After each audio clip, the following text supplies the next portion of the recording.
उत्तराखंड में प्रवक्ता शिक्षक भर्ती निकल चुकी है। आप लोग को ऑनलाइन आवेदन करना है 613 पदों पर।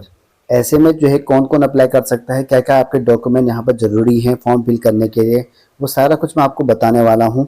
सबसे पहले आप नोटिफिकेशन देख लीजिए दोस्तों, इसको मैंने दिखा रखा है ऑलरेडी, लेकिन आप फिर से देख लीजिए। 18 तारीख को इसका पूरा नोटिफिकेशन आने वाला है। ठीक है, कुल कितने पद होंगे, कहाँ पर कितने विषयवार कितने पद होंगे, 18 तारीख को नोटिस निकल जाएगा। जब निकलेगा मैं आपको अपडेट कर दूंगा। कुल पद इस बार काफ़ी कम है, 613 हैं। आरटीआई में जो मैंने लगाया था 623 दिखा रहा था, 10 पद कम है। उसके अकॉर्डिंग मुझे लगा बढ़ जाएंगे, लेकिन नहीं बढ़ी हैं। बात करते हैं डॉक्यूमेंट क्या क्या चाहिए ताकि आप यहाँ पर अप्लाई कर पाओ। पहले तो आपको एलिजिबिलिटी बता देता हूँ कि एलिजिबिलिटी क्या क्या रहती है। आपके पास पीजी होना चाहिए, बीएड होना चाहिए। ठीक है, इतना ही आपके पास होना चाहिए, पीजी और बीएड। अगर आपने पोस्ट ग्रेजुएशन कर रखा है, बीएड कर रखा है तो ही अप्लाई है। इसके अलावा दो है आपके पास है, बाकी इसके अलावा कोई भी एलिजिबिलिटी आपको नहीं चाहिए, सिर्फ पोस्ट ग्रेजुएशन होना चाहिए। अगर आप हिंदी से फॉर्म फिल करना चाहते हैं तो हिंदी में पीजी होना चाहिए, लेकिन हिंदी वालों के लिए कंडीशन है कि आपके पास यहाँ पर ग्रेजुएशन में या इंटर में आपके पास हिंदी होना कंपलसरी है। ठीक है, अगर संस्कृत वालों के लिए भी सेम कंडीशन अप्लाई होता है, बाकी किसी के लिए कोई अप्लाई नहीं है कि आपके पास ऐसा कुछ होना चाहिए। ठीक है, बाकी एमएससी कर रखा आप लोगों ने, बीएससी मतलब बीएससी तो नहीं चलेगा इसमें, एमएससी चलेगा, एमए चलेगा, एमकॉम चलेगा। अपने अपने विषय में कर सकते हैं, हिंदी वाले हिंदी में कर सकते हैं, इतिहास वाले इतिहास में, गणित वाले गणित में, बायोलॉजी वाले बायोलॉजी में। तो लगभग सभी पोस्ट निकलेंगे इसमें, 14-15 जो विषय होते हैं उन सभी में निकाला जाएगा आपका इसमें। और इसके लिए आप यहाँ पर पोस्ट ग्रेजुएशन होना चाहिए और साथ में आपके पास यहाँ पर बीएड होना चाहिए। यूटेट सीटेट जैसी कोई चीज़ आपकी रखी नहीं जाती है। ठीक है, तो ये आपके पास एलिजिबिलिटी होती है। अगर आपका यहाँ पर पीजी कंप्लीट नहीं है, आप अपेयरिंग में चल रहे हो, तब भी आपको जो है एलिजिबिलिटी नहीं माना जाएगा। अगर लास्ट डेट से पहले 7 नवंबर इसकी लास्ट डेट है, 7 नवंबर से पहले पहले आपका यहाँ पर पोस्ट ग्रेजुएशन का रिजल्ट आ जाता है तो भी अप्लाई है। अभी भी आपका रिजल्ट आ रखा है तो भी आप अप्लाई कर सकते हो।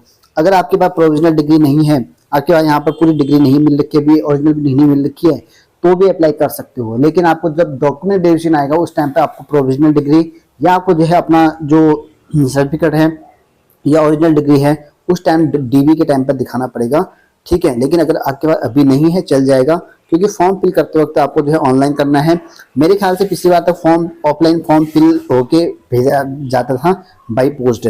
इस बार मेरे ख्याल से ऐसा नहीं होगा शायद। ठीक है, शायद कर रहा हूँ, इस बार नहीं हो सकता है। यहाँ पे फॉर्म ऑनलाइन फॉर्म फिल करना पड़ेगा। स्क्रीनिंग परीक्षा होगी, स्क्रीनिंग परीक्षा आपका यहाँ पर 150 नंबर का होगा और अलग अलग सब्जेक्ट वाला आपका अलग अलग कट ऑफ यहाँ पे जाती है। हिंदी वालों के लिए पिछली बार कम गई थी, इंग्लिश वाले थोड़ा कम गई थी, बाकी अन्य जगह थोड़ा ऊपर नीचे जाती है, मतलब कम ज़्यादा चलते रहते हैं ऊपर नीचे। ठीक है, और इसमें अलग अलग नियम वाले, कहीं पे 6 गुना बुलाए गए थे, कहीं पे 10 गुना बुलाए गए थे। वो विषयवार के हिसाब से आपके रखे जाएंगे, कहीं पे 4 गुना होंगे तो 4 गुना 6 गुना 10 गुना ऐसे करके बुलाए जाएंगे आपकी स्क्रीनिंग में। ठीक है, उसके बाद आपका मेंस होगा, उसके बाद आपका फाइनल सिलेक्शन हो जाएगा। रिजल्ट आने के बाद फाइनल जो मेंस एग्जाम है, मेन जो रिजल्ट होगा आपका मेंस के ही जुड़ेंगे, प्री के नहीं जुड़ेंगे। लेकिन प्री क्वालिफाई करना कंपल्सरी, मतलब आपको मेरिट माना कंपल्सरी होता है प्री में। ठीक है, तो अप्लाई कर सकते हैं। और बस बाकी रहेगी डॉक्यूमेंट क्या क्या चाहिए। आपके पास डॉक्यूमेंट सारे हाई स्कूल, इंटर और यहाँ पर ग्रेजुएशन, पोस्ट ग्रेजुएशन और बीएड, ये सारे डॉक्यूमेंट आपको चाहिए होंगे। ठीक है, और इनके जो नंबर सबको फिल करने पड़ेंगे आपको डॉक्यूमेंट में।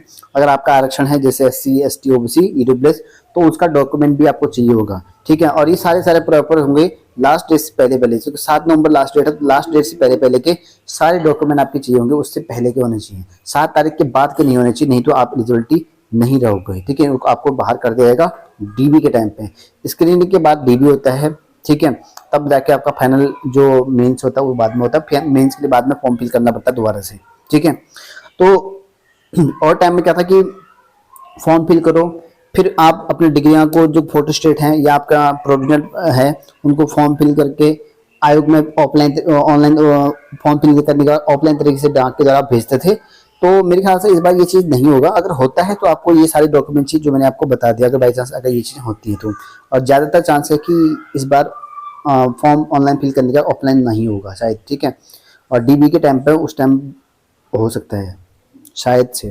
ठीक है, बाकी आपको डॉक्यूमेंट मैंने बता दी कौन कौन से डॉक्यूमेंट चाहिए, वो भी विथने अंतिम तिथि से वैलिड डेट होनी चाहिए, अंतिम तिथि से पहले की डेट होनी चाहिए, तभी आप एलिजिबिलिटी होगे, नहीं तो आपको जो है एलिजिबिलिटी नहीं रखा जाएगा। तो ये है फॉर्म फिल करने का जो डॉक्यूमेंट है। और कौन कौन एलिजिबिलिटी है, कौन कौन नहीं, मैंने आपको बता दिया है। आपके पास ये चीज़ें होनी चाहिए जो आपकी एलिजिबिलिटी रखा गया है, अगर इसके बाद कोई भी एलिजिबिलिटी नहीं रखी जाएगी, ठीक है। बाकी आपके डॉक्यूमेंट कंप्लीट होना चाहिए और पोस्ट ग्रेजुएशन कंप्लीट होना चाहिए। तो अगर आप अपेयरिंग वाले हैं तो आप फॉर्म नहीं फिल कर पाओगे। अगर आपका रिजल्ट आने वाला है तो भी नहीं फॉर्म फिल कर पाओगे। मान लो आपका 7 तारीख के बाद आता है रिजल्ट, तब भी नहीं कर पाओगे फॉर्म फिल, आप एलिजिबिलिटी के क्राइटेरिया में नहीं रखे जाओगे, आपको बाहर कर दिया जाएगा, DB होगा। लेकिन 7 तारीख से पहले पहले कोई रिजल्ट आपका आ जाता है, मान लो कहीं एग्जाम हो रखे अभी यू के या अन्य पीजी के रखे होंगे, कुमाऊं यूनिवर्सिटी, गढ़वाल यूनिवर्सिटी के, तो 7 तारीख से पहले पहले रिजल्ट घोषित करना जरूरी है, नहीं तो आपका जो है आप फॉर्म फिल नहीं कर पाएंगे।